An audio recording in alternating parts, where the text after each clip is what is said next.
இங்க ஒரே ரூல் தான், பணம். இந்த சமூகம் என்ன சொல்லுது? நீ பணக்காரனா இருந்தா உன்னை மதிப்பேன், இல்லைன்னா உன்னை மதிக்க மாட்டேன். சிம்பிள். நீ எங்க வேணா வேலை செய்ய, எவனை வேணா சுரண்டி தின்னு, காக்கா பொடி, அடிமேற, ஊழல் பண்ண, லஞ்சம் வாங்க, குத்து, அடி, மிரட்டு, கொலை பண்ண, ரேப் பண்ண, எத்தனை பேர் வயிற்றுல வேணா மிதி, எவ்வளவு பேரை வேணா முட்டாளாக்கு, பல்லாயிரக்கணக்கான லட்சக்கணக்கான கோடிக்கணக்கான பணத்தை வேணா கொள்ளையடி, யாரும் ஒன்ன தூக்கி போட்டு மிதிக்க மாட்டாங்க.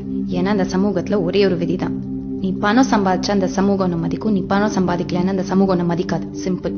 உனக்கு ஒரு சொந்த வீடு இல்லைன்னா உன் பொண்டாட்டி கூட பிரச்சனை வரும். உன் சொந்தக்காரங்க யாரும் உன்னை மதிக்க மாட்டாங்க. அப்பா, அம்மா, தம்பி, தங்கச்சி யாரும் உன்னை மதிக்க மாட்டாங்க. உன் பொண்ணுக்கு பையன் கொடுக்க மாட்டாங்க, உன் பையனுக்கு பொண்ணு கொடுக்க மாட்டாங்க. நான் எங்க போய் சம்பாதிக்கிறது? நான் யாருக்காக பணம் சம்பாதிக்கணும்? 18 ட்ரெஸ், சொந்த வீடு, மினரல் வாட்டர், 4 லட்சம் ரூபாய் காரு, 120 ரூபாய்க்கு ஒரு கூப்பா படம் எனக்கு தேவை கிடையாது. அப்ப அதெல்லாம் யாரோட தேவை? எங்கேயோ இருக்கிற 4 முதலாளி, அவனை திங்கிற இங்க இருக்கிற 4 முதலாளி. உலகத்துல இருக்கிற அத்தனை பணக்கார பணிகளும் கொழுத்து போறதுக்கு தேவை ஒரு பெரிய மார்க்கெட். அந்த மார்க்கெட் தான் இந்தியா. இங்க நம்ம டிவில 100 தடவை விளம்பரம் போட்டானா நீ அவன் சோப்பை வாங்கித்தான் ஆகணும், வேற வழியே கிடையாது. தினம் தினம் உழைச்சு ஆசைப்பட்டு தேவையில்லாத குப்பை எல்லாத்தையும் வாங்கி எதுக்கு வாங்கினோங்கிறதே மறந்து போய் அடுத்த நாள் காலையில மறுபடியும் எந்திரிச்சு உழைச்சு கொட்டணும். அப்பதான் உலகத்துல இருக்கிற அத்தனை பணக்காரங்களும் சந்தோஷமா இருப்பாங்க.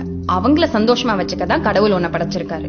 இது எல்லாத்தையும் புரிஞ்சுக்கிட்டு இந்த சமூகம் சொல்லி கொடுக்கற மாதிரி உன் தேவை எல்லாத்தையும் பூர்த்தி பண்ணிக்கிட்டே சேர்த்து போனாதான் இது ஒரு குடும்பம். அப்பதான் இந்த சமூகம் இந்த குடும்பத்தை ஏத்துக்கும். அப்பதான் ஒன்ன இந்த சமூகம் ஏத்துக்கும்.